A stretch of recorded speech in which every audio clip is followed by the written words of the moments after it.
अस्सलाम वालेकुम वरहमतुल्लाहि वबरकातुहू। दोस्तों, आज के इस वीडियो में हम एक अहम मसले पर बात करेंगे। जी हाँ, शादी में ज़ात पात देखना। क्या इस्लाम इस बात की इजाज़त देता है कि लड़का लड़की की शादी सिर्फ उनकी ज़ात देखकर की जाए? चलिए कुरान और हदीस की रोशनी में इस सच्चाई को समझते हैं। कुरान में लिखा है सूरह अल हुजुरात में कि हमने तुम्हें एक मर्द और एक औरत से पैदा किया और तुम्हें कौमों और काबिल बनाया ताकि तुम एक दूसरे को पहचानो। तुम्हारे में सबसे अजीज़ वो है जो सबसे ज़्यादा तकवा रखता है। मतलब यह है कि अल्लाह के नज़दीक कोई ज़ात, कोई बिरादरी, कोई कास्ट बड़ी या छोटी नहीं, सिर्फ तकवा है, यानी कि परहेज़गारी मायने रखती है। नबी करीम सल्लल्लाहु अलैहि वसल्लम का फरमान है, किसी अरब को किसी अजम पर और किसी अजम को किसी अरब पर कोई फजीलत नहीं सिवाय तकवा के, यानी कि परहेजगारी के, यानी रंग, ज़ात, ख़ानदान का कोई फ़र्क नहीं। इसका मतलब ये है कि हम जैसे सोचते हैं ये शेख है, ये खान है, ये काजी है, ये शाह है, उस तरह से कोई बिरादरी, कोई ज़ात ऊंच नीच कुछ नहीं होता। बस अल्लाह के नज़दीक परहेज़गारी सबसे बड़ी बात है। नबी सल्लल्लाहु अलैहि वसल्लम ने फरमाया, औरत से 4 चीज़ों के लिए निकाह किया जाता है: माल, हुस्न, ख़ानदान और दीन। तुम दीन वाली को पसंद करो। दीन सबसे पहले है, ख़ानदान सिर्फ पहचान के लिए है, शर्त नहीं है।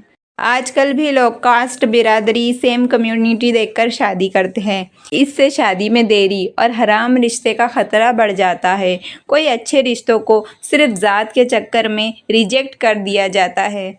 शादी में दीन, अखलाक और कंपैटिबिलिटी देखना चाहिए। ज़ात तो सिर्फ एक मजहबी और समझी पहचान है, शादी की शर्त तो नहीं है। अक्सर लोग पूछते हैं, अगर लड़की लड़के की ज़ात अलग अलग हो तो क्या शादी जायज़ है? जिसका जवाब है हाँ, अगर दोनों मुस्लिम हैं और दीनदार है तो बिल्कुल जायज़ है। माँ बाप की मर्ज़ी का क्या?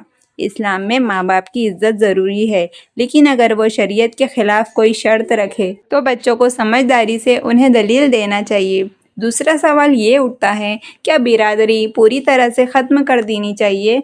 जिसका जवाब है नहीं, पहचान के तौर पर रह सकती है, लेकिन शादी में शर्त बनाना गलत है।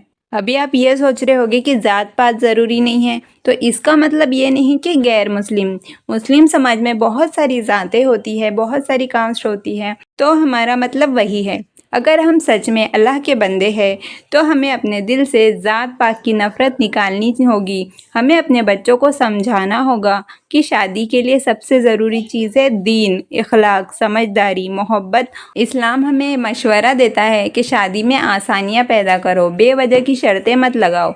रसूलुल्लाह सल्लल्लाहु अलैहि वसल्लम ने फरमाया, सबसे मुबारक निकाह वो है जिसमें खर्च कम हो और आसानी ज़्यादा हो। अगर हम ज़ात को छोड़ दें तो रिश्तों में आसानी होगी, बेकार की दुश्मनियाँ ख़त्म होगी और उम्मत एकजुट होगी। आज 1400 साल बाद भी हमारा समाज उन्हीं पुरानी रस्मों में बंधा हुआ है।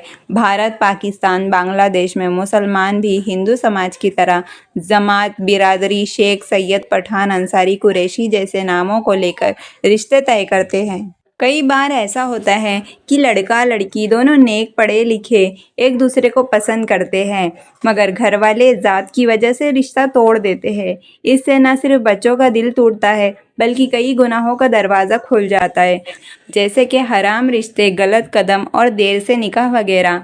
ये सोच सिर्फ दुनियावी नुकसान नहीं, बल्कि आखिरत में भी जवाबदेही का सबब बनेगी, क्योंकि अल्लाह ने साफ कहा है, इंसान की इज़्ज़त का पैमाना सिर्फ तकवा है। दोस्तों, अल्लाह ने हमें इंसान बनाया है, ज़ात, बिरादरी, रंग, मुल्क ये सब सिर्फ पहचान के लिए है।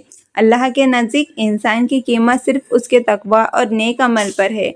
अगर हम ज़ात देखकर शादी करेंगे तो ये अल्लाह के हिदायत के ख़िलाफ़ वर्जी होंगी। इसीलिए आइए आज कसम खाएं कि हम अपने बच्चों की शादी में ज़ात पात को कभी शर्त नहीं बनाएंगे। हम दीन, अखलाक और मोहब्बत को तरजीह देंगे। यही असली इस्लाम है, यही असली इंसानियत है। अल्लाह हम सबको सही समझ दे और हमारे दिलों में नफ़रत और तकब्बुर निकाल दे। आमीन सुम्मा आमीन। दोस्तों, वीडियो कैसी लगी मुझे कमेंट में ज़रूर बताना और मेरे चैनल नूर हिदायत को सब्सक्राइब ज़रूर से कर देना। अब मुझे इजाज़त दीजिए। अस्सलाम वालेकुम वरहमतुल्लाहि वबरकातुहू।